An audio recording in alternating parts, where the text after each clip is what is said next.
to Heavenly Nosh, and this is our gastronomic tour of the Bible. So we're going through a whole series of episodes where we're unpacking the narrative of the Bible story and God's interaction with humanity. And I'm going to dedicate this episode to the book of Psalms in the Bible. Now, Psalms is a beautiful set of songs and poetry and worship, in essence, mainly written by David, but towards the end of the Psalms it kind of changes a little bit, but mainly David, King David. Now, King David had this beautiful relationship with God, and he loved God, and he was a worshipper. And worship is a funny word. It isn't really about music and singing, although as humans we do tend to sing and love music in the way that we express our love. But true worship is expressing our heart's desire, our heart's love and passion for something or someone. And some people might have a passion for football and they sing and they love it and they're obsessed by it. But actually, as followers of Jesus, we are passionate about God and we love God and we worship God. And the Psalms are a wonderful way to worship. As a teenager, as a child, I often would read the Psalms as part of my daily prayer routine and my daily kind of communion and prayer life, if you like. If I didn't know what to pray or I didn't know how to worship, I would read the Psalms, and I have a series of favorite ones. And I would encourage you to read it. It's beautiful poetry. And really I wanted to dedicate this episode to a loving relationship that we have with God. And the Psalms represent that, but it's about worship. And the church has worshipped God for thousands of years and done it in lots of different ways, whether it's using liturgy or poetry or music, or worship through our actions on the way that we live our lives, or worship in the words that we use towards the Lord. And so it is a major part of the Christian walk and central to the Bible, because God loves us and our response is that we love him back. We can't help but love him back. We're not forced to do that. But we love God with our whole lives, our whole mind, our whole body, our whole heart and emotions and soul. We love God with everything that we have. That's the most important commandment in the Bible. And so, love. I was thinking about symbolic foods that represent love. And it was quite interesting research, really, and different people groups and nations over history have drawn from that. So nuts are a symbol for love, and in the Greek world it was a loving relationship or a marriage. And it said something like it has a tough outer skin and then soft inside, and it's strength and commitment. But also, so I've got some almonds. Honey represents love, the sweetness of love and tenderness and intimacy. So I've got some New Zealand honey here, flower honey. And lemons were another symbol for love. And people would give lemons, and they seem to be symbolic for relationship and love. And so what we're going to do is we're going to make a almond honey lemon polenta cake. It's an Italian recipe.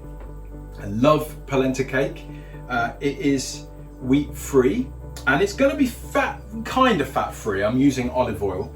And then we're going to finish it with some rose petals, because I'm English, and the symbol for love in England and probably a lot of the Western world are roses. You give roses to your loved ones. So we're gonna garnish it with roses and see what happens. So we're gonna start with this is 200 milliliters of olive oil, and I'm going to whisk in the honey into that. This is really lovely honey, and so we're going to kind of mix the two together. When I finish the cake, I've got a bit more honey. I'm going to heat up some honey with some lemon juice, and we're going to drizzle lemon juice and honey over the top. I found this whisk the other day in a charity shop. It's a real old-fashioned one, and it reminds me of my mum. You don't see them so often these days, but actually they're quite practical. They're quite an easy way. They're not a chefy one, but I actually quite like it. So we're just mixing the honey and the oil together. I'm trying to do it in a way that doesn't spill oil all over the place. Okay, I think that'll do. Now I'm going to break 3 eggs into there. was a nightmare breaking eggs on camera. So we're going to mix those eggs in.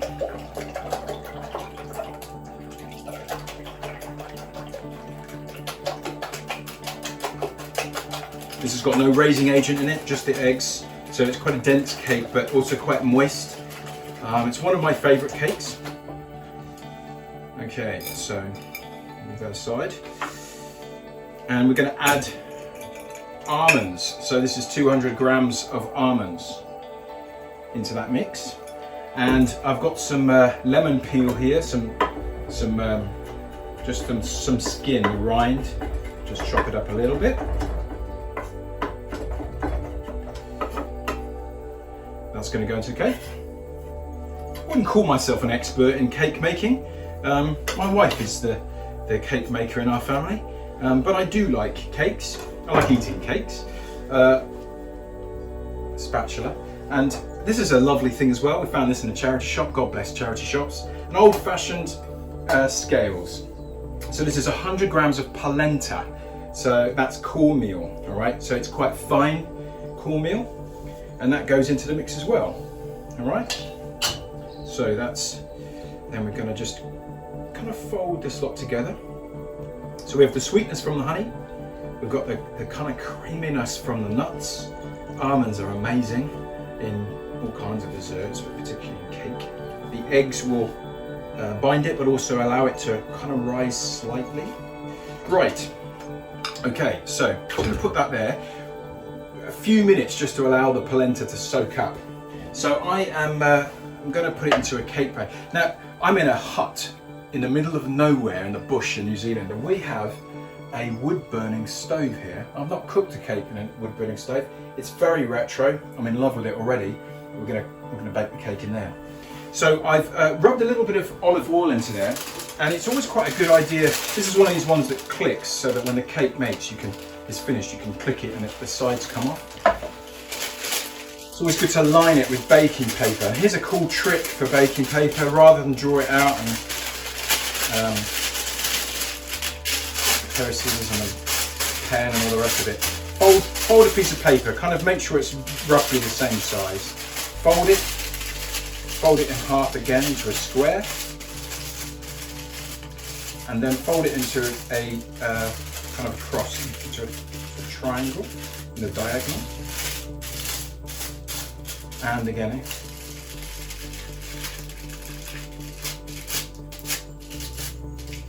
And then I'm just going to measure it.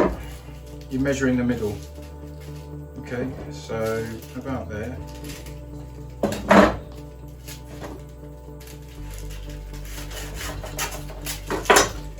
Now hopefully, when we open it up, got a nice circle. And then it lines perfectly on the bottom.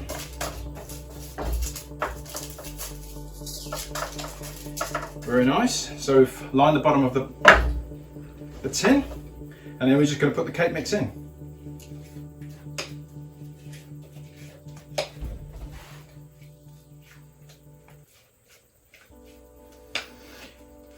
Oh, it's going to be a good one. So we're thinking about love, and really it's our love for God, but the bigger revelation is that God loves us, and he loved us first. And God loves his people, he loves humanity, and the whole Bible is God's pursuit, his loving pursuit of us. Religion often says that is defined as man's pursuit of God, but actually Christianity is God's pursuit of us, of humanity. It's the other way around. We can't earn that. God runs after us and woos us into his presence. So this cake is a love cake, but it's kind of his cake to us. So I'm gonna stick it in the oven, and it's about 40 to 50 minutes in the oven. So we'll put it in and we'll come back.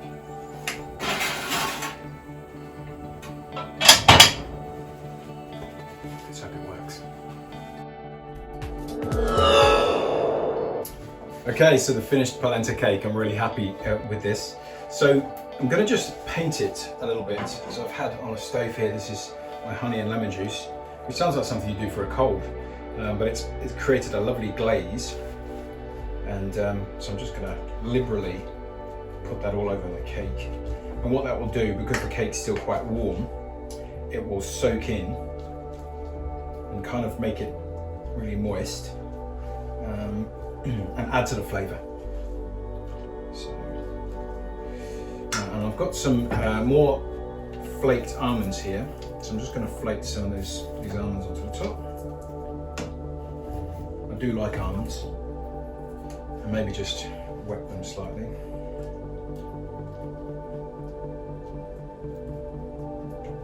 Okay, great. So, here's the moment of truth. We'll unclick. These are really clever. Look at that. So, here we have the cake. And I thought actually, we'll put a few of these petals on from a rose, because this is a very poetic thing to do, isn't it? Actually, it looks really nice. Roses are edible. They're really nice. Great.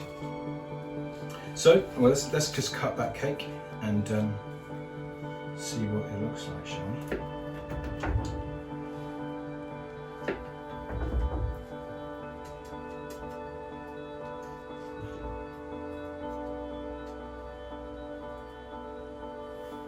So there we have it. It looks pretty good. Let's taste it.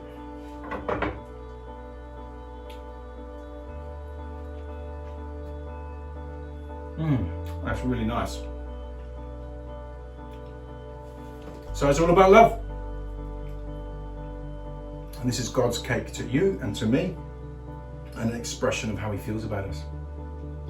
And that he wants to be in a relationship with us for all of eternity. Until next time.